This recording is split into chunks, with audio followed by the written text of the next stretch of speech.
ఇక నిజామాబాద్ జిల్లాలోనే మరో ప్రధాన వార్తా విషయానికి వస్తే Nizamabad rural MLA doctor Bhupath రెడ్డికి నిరసన సెగ తగిలింది.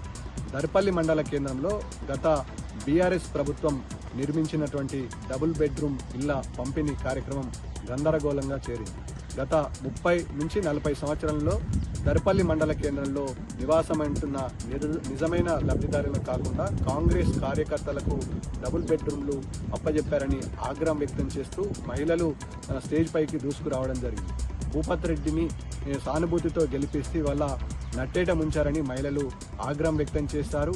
గత కొద్ది రోజుల నుంచి డబుల్ బెడ్రూమ్తో ఆశ పెట్టుకున్న తమను కాదని వేరే వారికి డబుల్ బెడ్రూమ్ ఇవ్వడం పట్ల ఆగ్రహం వ్యక్తం చేశారు మహిళలు. ఈ నేపథ్యంలో మహిళలకు అదేవిధంగా కాంగ్రెస్ కార్యకర్తలకు మధ్య తీవ్ర వాగ్వాదం చోటు చేసుకుంది. పరిస్థితి చేదట్టడంతో పోలీసుల ఆశ్రయంతో డాక్టర్ భూపత్ రెడ్డి అక్కడి నుంచి పారిపోయిన సందర్భం స్పష్టంగా కనబడింది.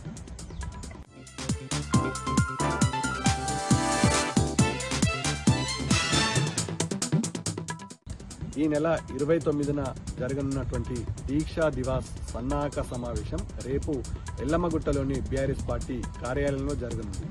ఈ సమావేశానికి మాజీ మంత్రి బాల్కొండ ఎమ్మెల్యే వేముల ప్రశాంత్ రెడ్డితో పాటు జిల్లాకు సంబంధించిన మాజీ ఎమ్మెల్యేలు గణేష్ గుప్తా, బాజిరెడ్డి గోవర్ధన్, షకీల్ హాజరు కానున్నారు.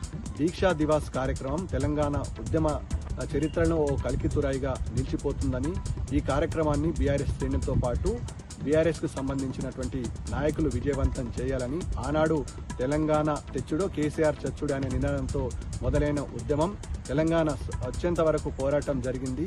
ఈ కార్యక్రమాన్ని విజయవంతం చేయాలని పిలుపునిచ్చారు ఆర్మూర్ మాజీ ఎమ్మెల్యే జీవన్ రెడ్డి.